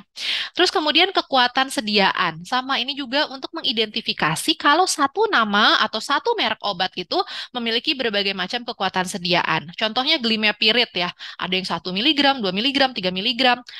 Metformin ini lebih kompleks lagi, ada yang 500 mg, ada juga yang XR 500 mg. Nah, ini udah jelas beda nih gitu ya. Jadi kita mengkaji di situ. Ada nggak keterangannya? Kalau nggak ada, biasanya kita akan telepon gitu kan ya, atau mengkonfirmasi. Kemudian kita juga berbicara tentang, tadi saya sempat singgung tentang stabilitas. Apa itu stabilitas?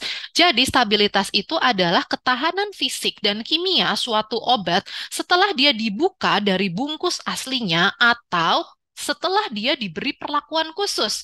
Perlakuan khusus seperti apa? Contohnya seperti diracik, digerus, atau kalau misalnya obat bentuknya sirup kering, itu setelah dia dibuka dari dari botolnya dan kemudian dilarutkan. Itu stabilitasnya akan berbeda ketika dia masih berbentuk sirup kering yang utuh.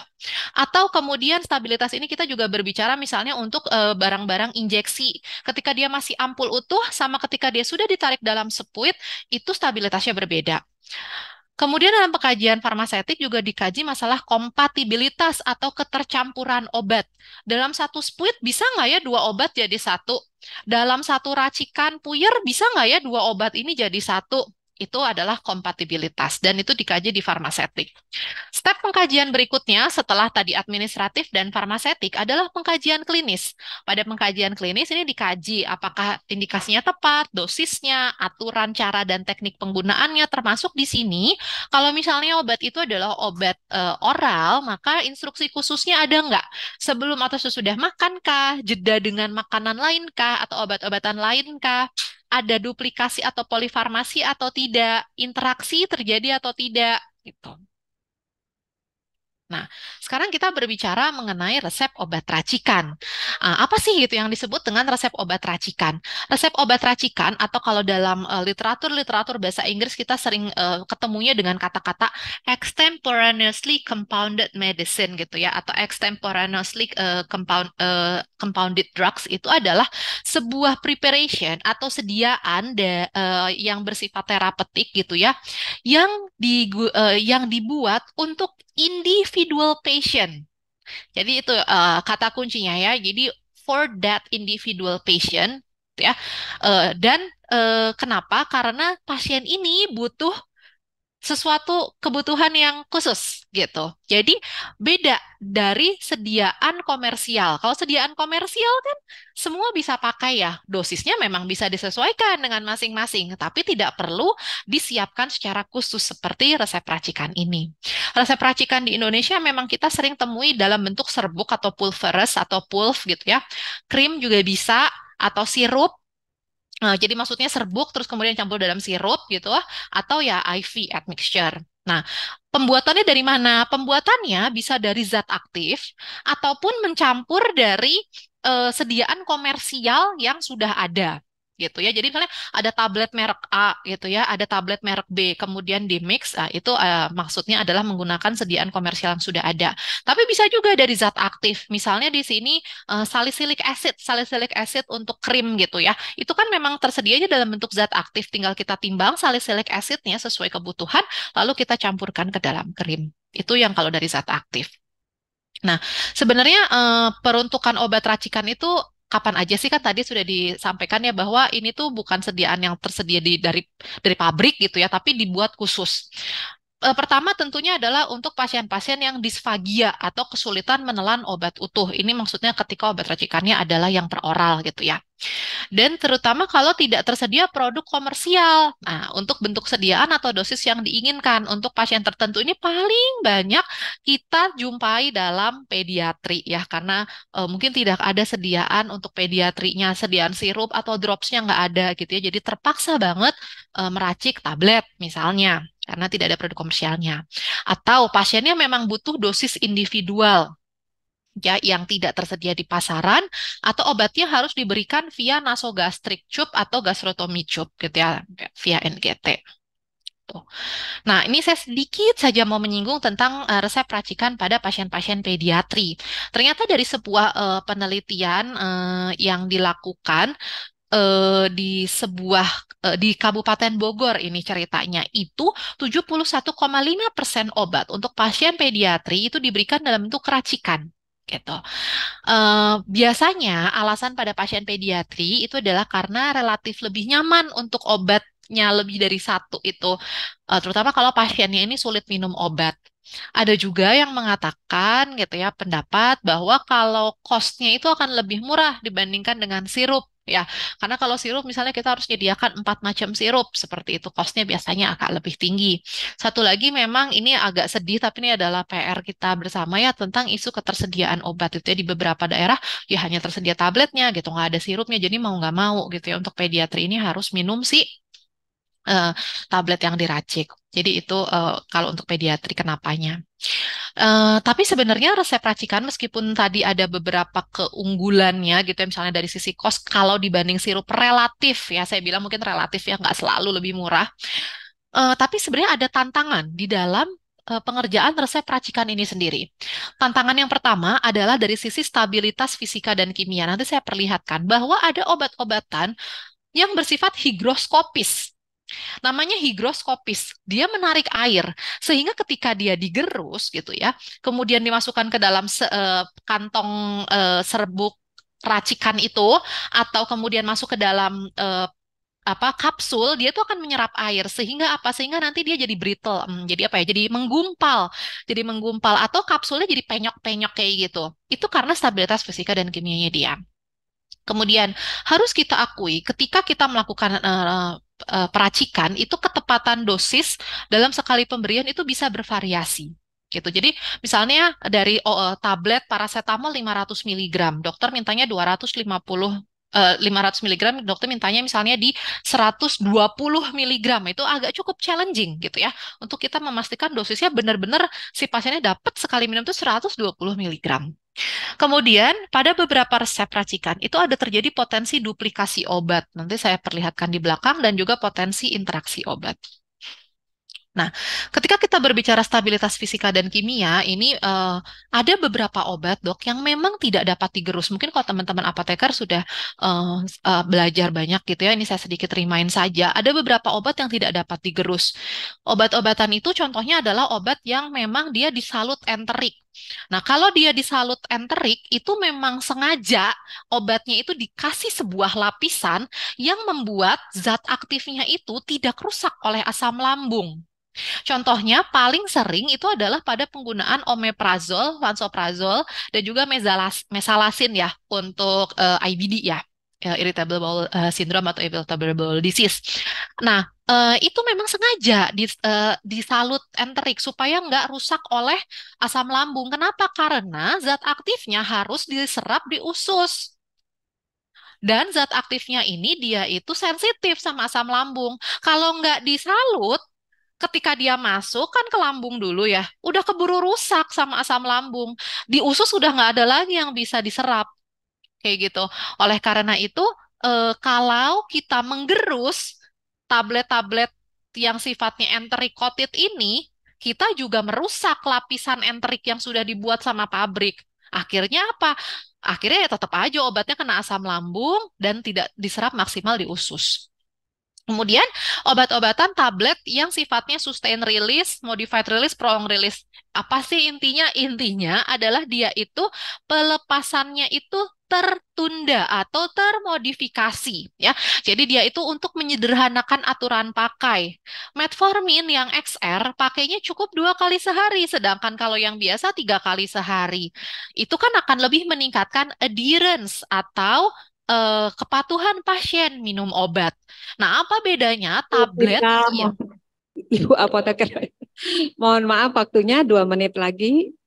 Baik, saya coba ya, Bu. Baik. Untuk kalau tablet yang di modified release ini kan memang sengaja dia itu akan dilepaskannya perlahan-lahan sehingga konsentrasi obat di dalam plasmanya itu tadi cukup minum 2 kali sehari aja, nggak usah minum berkali-kali. Kalau kita gerus, kita racik, rusak juga lapisannya, tidak tercapai apa yang kita inginkan gitu. Jadi malahan mungkin harus minum berkali-kali lagi. Selain itu, peracikan itu juga tadi seperti sudah saya sebutkan ya, kalau kita meracik obat yang bersifat higroskopis, itu akan menyebabkan pulveresnya menjadi basah. Ya, basah itu artinya apa? Secara mikrobiologis dia sudah tidak stabil, secara fisik dia sudah tidak stabil. Tuh. Oh, kalau gitu nyimpennya aja Bu yang ditutup rapet di kulkas gitu. Ya, itu memang bisa, tapi hanya memperlambat si instabilitas yang terjadi, bukan meniadakan sama sekali. Kemudian kalau untuk racikan krim, mungkin suka ngebuka ya. Kalau racikan krim, misalnya 2 krim, campur asam salisilat gitu ya, dijadiin satu, begitu dibuka beberapa hari kemudian dia terbagi jadi 2 fase. Ada yang lapisan air di atasnya sama yang creamy di bawahnya. Nah itu memang terjadi karena namanya stabilitas fisika ini. Kemudian ketika kita meracik, itu harus kita kasih tahu dia obat racikannya itu bisa dipakai sampai kapan. Namanya beyond use date. Ya, beyond use date yang digunakan untuk resep-resep racikan saat ini itu tidak spesifik. Kita hanya pakai perkiraan aja. Karena kalau yang spesifik seperti expired date itu dikerjakannya di pabrik dengan alat-alat yang lebih lengkap.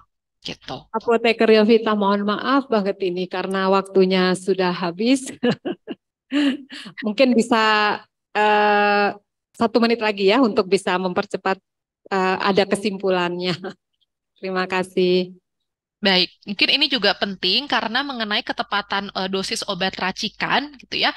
Karena untuk kita tahu membagi dosis racikan itu adalah dengan membagi. Mungkin kalau rumah sakit besar itu punya pembagi, tapi kalau di apotek kecil tidak ada, sehingga menyebabkan tidak homogen dan juga berpotensi dosisnya nggak seragam.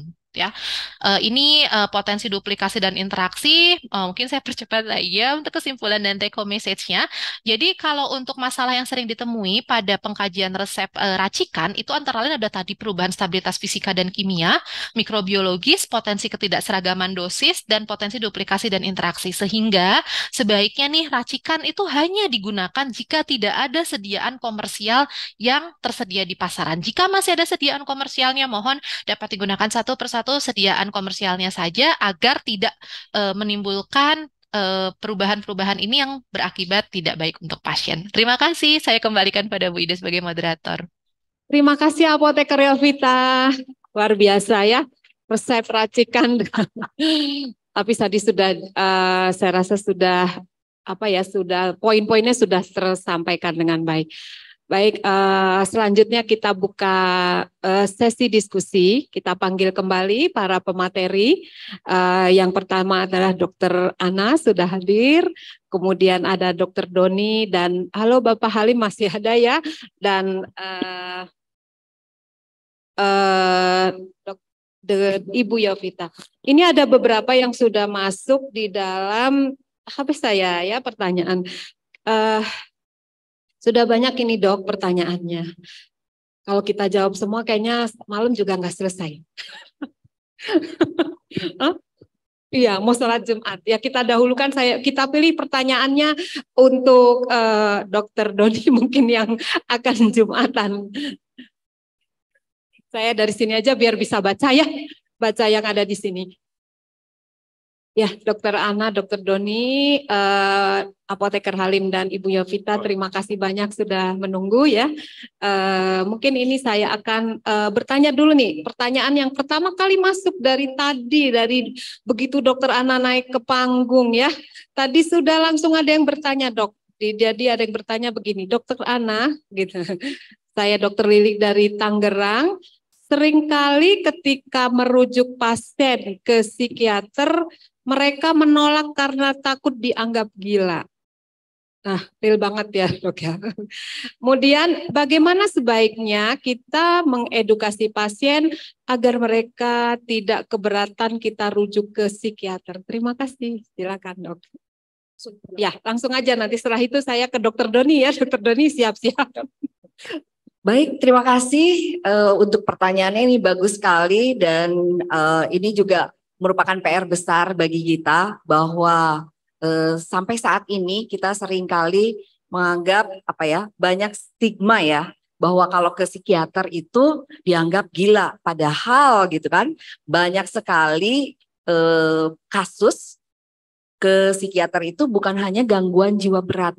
Makanya bagaimana caranya? Ya kita harus sering mensosialisasikan mental health ya, terutama di fasilitas kesehatan tingkat 1, bahwa isu-isu atau permasalahan terkait gangguan jiwa itu tidak hanya sekedar gangguan jiwa berat, tapi juga ada gangguan mood ya, gangguan perilaku, gangguan tidur dan lain-lain. Ya itu aja. Jadi menurut saya bagaimana kita mendorong mereka untuk mau konsultasi ke psikiater, yaitu juga merupakan PR kita bersama.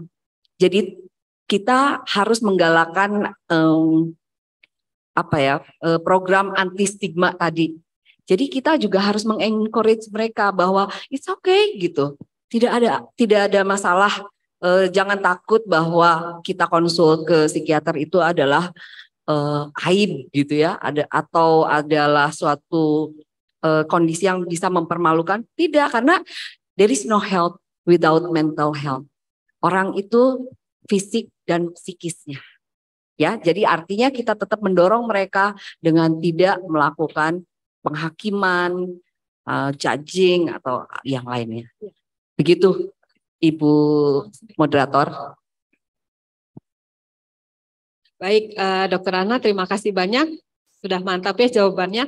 Nah, untuk yang kedua, kita ke Dokter Doni dulu nih. Ya, kita kasih kesempatan pada dokter-dokter yang ada di sini, barangkali ada yang akan menyampaikan pertanyaan atau pengalaman atau apa yang terutama di PPK 1 ya, Dok ya, tentang psikotropika. Boleh? Ayo ibu-ibu dokter, ibu-ibu dokter, pangkat berapa banyak dokter.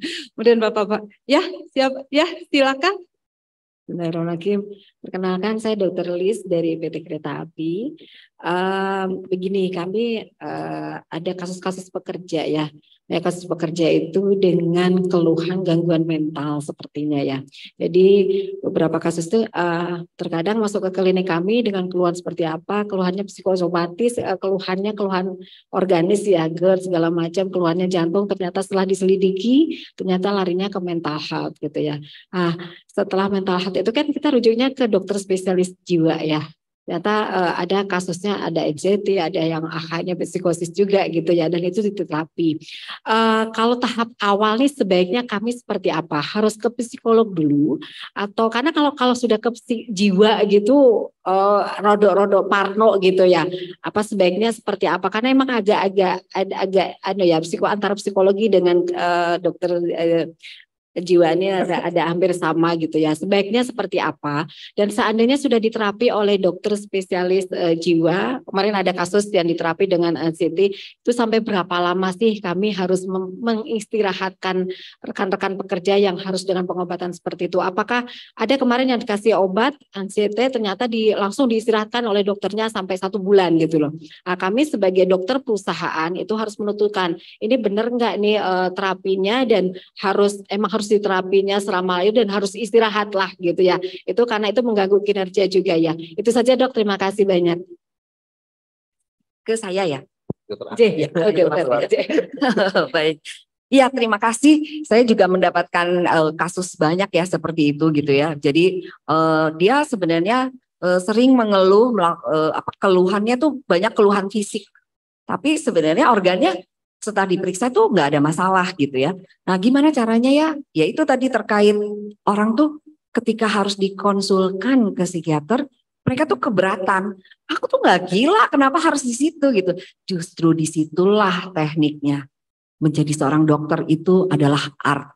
Bagaimana kita meyakinkan mereka, ya, memberikan tadi, mengencourage, mendorong bahwa ibu ini butuh untuk bisa berkonsultasi. Ya, kita mengatakannya untuk berkonsultasi. Karena kenapa? Psikodinamika dari psikosomatis itu biasanya terjadi pada orang yang mengalami kesulitan untuk berkomunikasi secara verbal. Sehingga dia mengkomunikasikan gangguan psikisnya ke dalam, memanifestasikannya ke dalam keluhan fisik. Contoh misalnya, sering sekali seorang pegawai mengeluh sakit lambung, bolak-balik sampai buku medical recordnya tebel, gangguannya tuh GERD semua. Setelah diselidiki, ternyata apa? Dia baru saja kehilangan misalnya orang tuanya yang hubungan emosionalnya sangat dekat. Karena psikodinamikanya dari orang yang mengeluh sakit lambung terus, GERD terus, itu adalah loss of love object gitu. Jadi dia itu haus kasih sayang. Ya, jadi intinya tadi art, bagaimana kita mendorong dia. Oke, ibu, barangkali ibu membutuhkan konsultasi ya. Ya, misalnya ibu untuk berbincang mengenai keluhan, kalau mengatakan kepada dokter umum atau dokter yang lain, kelihatannya waktunya kan dibatasi, ya, terbatas sekali. Untuk ini kita bisa mendengar. Kalau memang ada keluhan nanti kita bisa rawat bersama atau ya gimana lah gitu tekniknya. Nah, di situ namanya itu yang butuh art. Jadi kitanya dituntut memiliki kemampuan komunikasi, mengkomunikasikan sehingga pasien itu tidak merasa ya di judge tadi bahwa oh lu mentalnya bermasalah gitu. Begitu Dok. Ya. Terima kasih tapi untuk pertanyaannya karena saya yakin pertanyaan itu mewakili pertanyaan rekan-rekan lainnya. Ya, sepertinya general banyak yang terjadi seperti itu. Mungkin Dokter Doni satu atau dua kata bisa menambahkan pengalaman di PPK? Ya, saya izin mungkin dari sisi kesehatan kerja ya. Jadi tadi ditanyakan sebagai dokter perusahaan kan. Jadi menariknya dokter perusahaan ini kan ada beberapa sisi yang harus dokternya pikirkan, tidak hanya pasien, tapi bagaimana mengkomunikasikan ke pihak manajemen. Biasanya pihak manajemen juga punya perspektif yang lain karena memang bukan orang medis ya. Karena ada kebutuhan istirahat yang cukup panjang, ya berarti itu tantangan bagi dokter perusahaan bagaimana mengkomunikasikan hal-hal yang sifatnya ilmiah, medis, dibahasakan dalam bahasa yang umum dan bisa dipahami oleh manajemen. Jadi apa yang kemudian diambil atau diputuskan oleh dokter sebagai sebuah tindakan klinis, ini seninya bagaimana mengkomunikasi ini ke pihak manajemen sehingga pihak manajemen bisa menerima dan mengambil keputusan terbaik terhadap tenaga kerja tersebut gitu. Apakah nanti keputusannya misalnya di mutasi sementara atau pembebasan tugas dan lain-lain itu mungkin nanti sesuai dengan kebijakan perusahaan. Jadi mungkin itu ya Dok. Jadi tantangan memang dokter perusahaan kadang tidak boleh istirahat lebih dari 3 hari. Tapi kalau memang secara medis ada kebutuhan untuk istirahat lebih, ya berarti itu tantangannya bagaimana kita mengkomunikasikan ke pihak manajemen supaya paham bahwa ada pertimbangan medis yang perlu kita upayakan bersama agar bisa menghadirkan kesehatan fisik, kesehatan jiwa yang baik bagi para karyawan. Terima kasih Dokter Doni. 1 menit mungkin bisa dijawab oleh Pak Halim nih, apoteker Halim. Saya apoteker praktisi di rumah sakit, penyimpanan sisa narkotika dan psikotropika injeksi, sebaiknya bagaimana menurut regulasi? Yang sisanya Pak Halim. Kemudian ada pertanyaan kedua, apakah boleh psikotropik dan narkotika ada di troli emergency? 1 menit bisa ya Kak?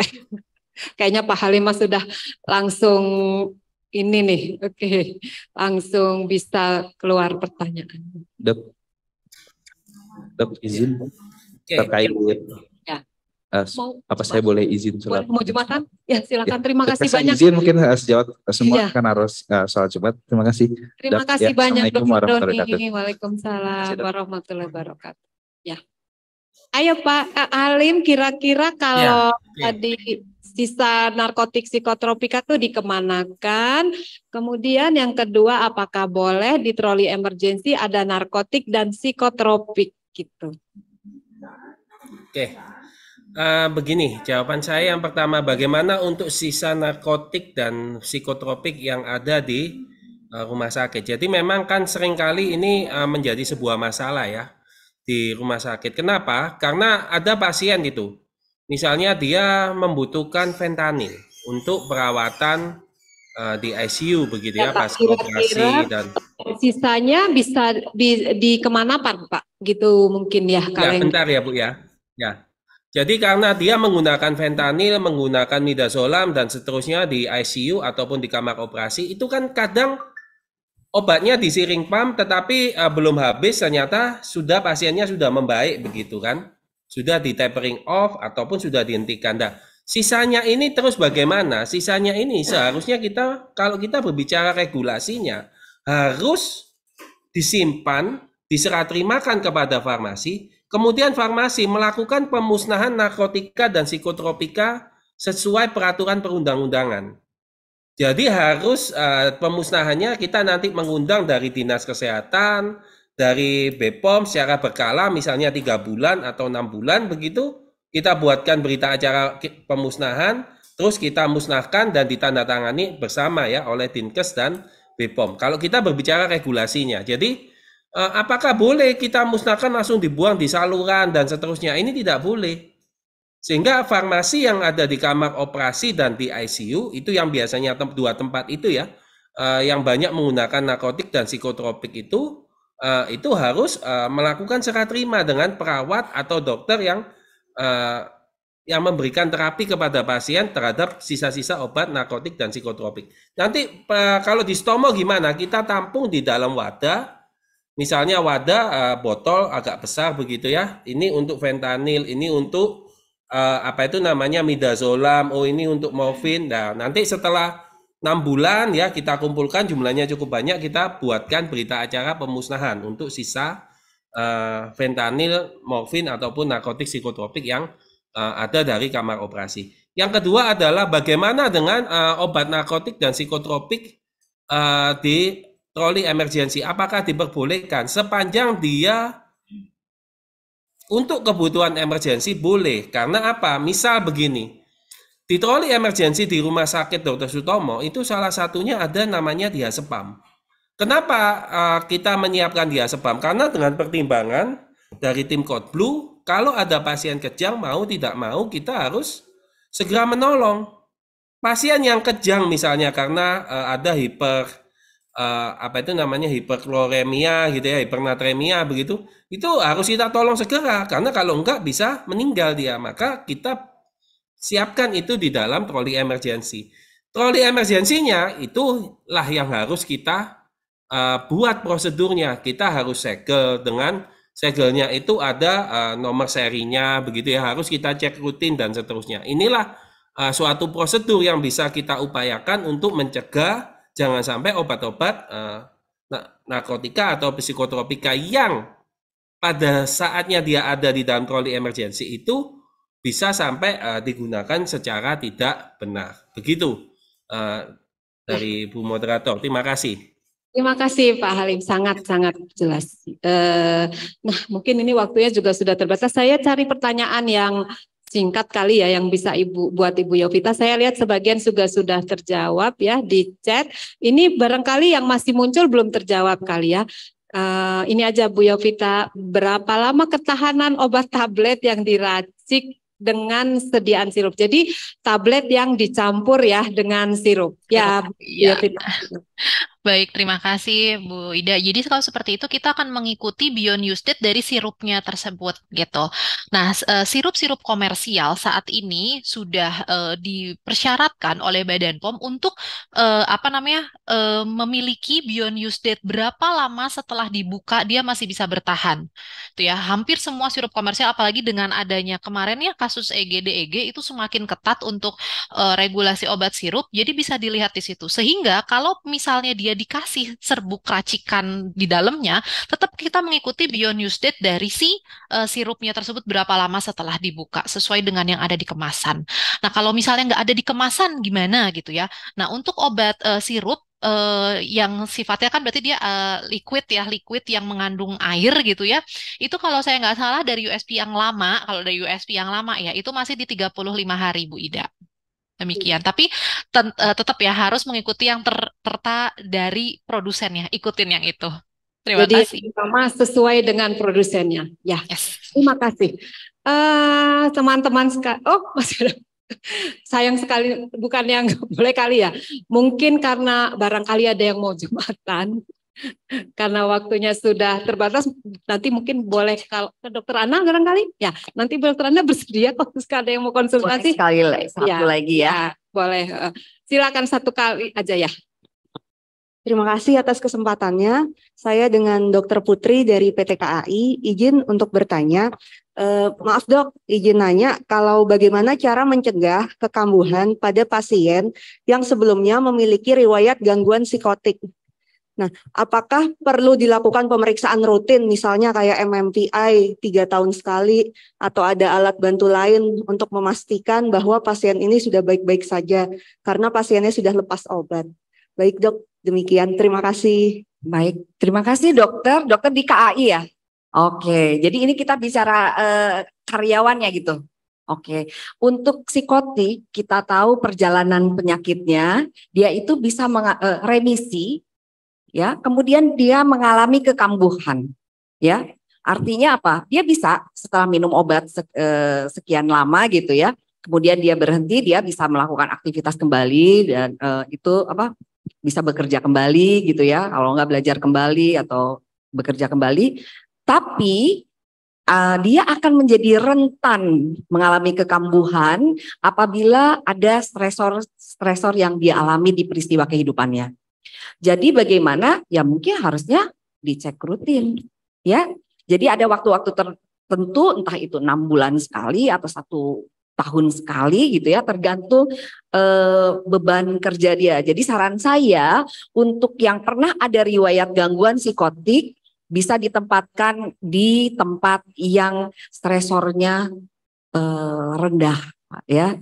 Yang kelihatannya dia jarang kontak ya, pokoknya beban kerjanya tidak terlalu berat gitu ya. Kemudian ada cek rutin. Itu aja mungkin dokter. Ya, kalau ada apa-apa silahkan boleh hubungi dengan pusat kesehatan jiwa terdekat. Begitu dokter. Terima kasih Dokter Ana. Rasanya waktunya sangat sempit ya. Mungkin nanti ada episode-episode lain yang dilanjutkan dengan acara-acara seperti ini. Mohon izin saya sebelum mengakhiri acara, saya sampaikan dulu kesimpulan dari pemaparan 4 pemateri tadi. Yang pertama yaitu dari Dokter Ana, kejadian gangguan emosional pada remaja dan usia produktif ini cukup tinggi sehingga memerlukan perhatian yang sangat ketat. Gitu. Kemudian lanjut dengan Dokter Doni tadi, pemberian terapi dengan psikotropika di PPK 1 itu kita sesuaikan dengan kompetensi. Nah mungkin sebaiknya dipertimbangkan untuk merujuk pasien ya, jika memang sudah diperlukan. Kemudian 3 yaitu dari Bapak Apoteker Halim, pendistribusian, penyerahan dan penulisan itu diatur oleh regulasi. Jadi kita harus menghindari dalam satu resep itu adanya obat narkotika dan psikotropika karena memang kan harus didokumentasikan. Jadi supaya tidak bingung mau mendokumentasikannya bagaimana. Nah, dari Apoteker Yaupita itu pengkajian resep sangat penting untuk mencegah DRP agar pasien itu dapat menerima obat tepat, aman ya, patient safety-nya itu kita utamakan untuk pengkajian resep ini. Kajian resep tadi ada beberapa pengkajian dari administratif, farmaseutik tadi yang banyak ya kalau racikan ya, terutama ya tidak masalah stabilitas, kemudian masalah tidak bisa diracik ya, farmaseutik itu banyak sekali. Nah, itu mungkin kita harus perhatikan apakah obat itu dapat diracik atau tidak. Nah, demikian mungkin terima kasih Dokter Ana, Dokter Doni sudah berangkat, Apoteker Yovita, Apoteker Halim ya yang telah memberikan materi yang luar biasa buat kami gitu ya. Nah, saya mohon maaf jika dalam memimpin tadi sesi kedua ini agak keburu-buru ya, karena memang di waktunya terbatas, sementara kita pengen dapat materi yang baik. Mohon izin sebelum ditutup, saya akan menyampaikan sedikit pantun ya. Jadi mohon maaf kalau ini pantunnya agak-agak sensitif. Badan gemuk, banyak lemak. Kalau lebaran buat ketupat. Cakepnya mana? Nih, terima kasih sudah menyimak. Semoga acara kali ini bawa manfaat. Terus plus buat pemateri kita. Baik, saya tutup dengan wassalamualaikum warahmatullahi wabarakatuh. Waktunya saya serahkan kepada MC.